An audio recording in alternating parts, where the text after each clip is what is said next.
శ్రావణ మాసంలో చేయాల్సినవి. శ్రావణ శుక్రవారాల్లో లక్ష్మీదేవి తులసి పూజలు చేయాలి. శుక్లపక్షంలో పౌర్ణమికి ముందు వచ్చే శుక్రవారాన్ని వరలక్ష్మీ వ్రతంగా జరుపుకోవాలి.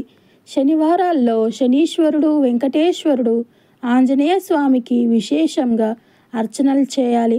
మంగళవారం నాడు మంగళ గౌరీ వ్రతం చేసుకోవాలి. శ్రావణంలో బుధవారం రోజున విఠలేశ్వరుణ్ణి, గురువారాల్లో గురుదేవుడిని సేవించాలి. శ్రావణంలో అనుకూలతను బట్టి నోములు, వ్రతాలు, పూజలు, ఉపవాసాలు, వాయినాలు, ప్రదక్షిణలు చేస్తూ ఉండాలి. శ్రావణ సోమవారాల్లో మహాశివుడికి బిల్వార్చన, రుద్రాభిషేకాలు చేయాలి. శనివారాల్లో హరికి సంబంధించిన పూజలు చేయాలి. దీర్ఘ సుమంగళీ ప్రాప్తం కోసం సోమ, శుక్రవారాల్లో ఉదయం, సాయంత్రం దీపారాధన చేయాలి. చంద్ర సంబంధమైన జప, తర్పణ, దాన, హోమాది కార్యక్రమాలు నిర్వహించాలి. గుమ్మానికి తోరణాలు కట్టి గడపకు పసుపు కుంకుమలు రాయాలి. నూతన వస్త్రాలు, ఆభరణాలు, సుమంగళ ద్రవ్యాల కొనుగోలు జరపాలి.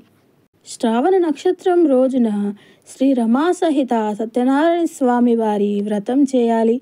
నూతన వధువులు మంగళగౌరీ దేవిని భక్తి శ్రద్ధలతో అర్చించి వ్రతం చేయాలి.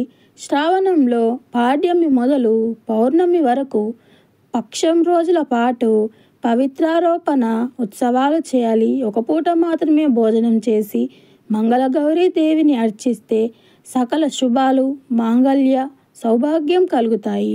ముత్తైదువులను ఇంటికి పిలిచి సత్కరించాలి. వేద గ్రంథ వనకు సహకరించడం ఎంతో పుణ్యప్రదం. వేద విద్యార్థులకు వేద గ్రంథాలు దానం చేయాలి. శ్రావణం నెల రోజులు పగటిపూట నిద్రించకూడదు. సూర్యుడు కర్కాటక, సింహరాశుల్లో ఉన్న సమయంలో నదుల్లో స్నానాలు చేయకూడదు. మరిన్ని ఆసక్తికరమైన విషయాల కోసం మా ఛానల్ని సబ్స్క్రైబ్ చేసుకోండి. ధన్యవాదములు.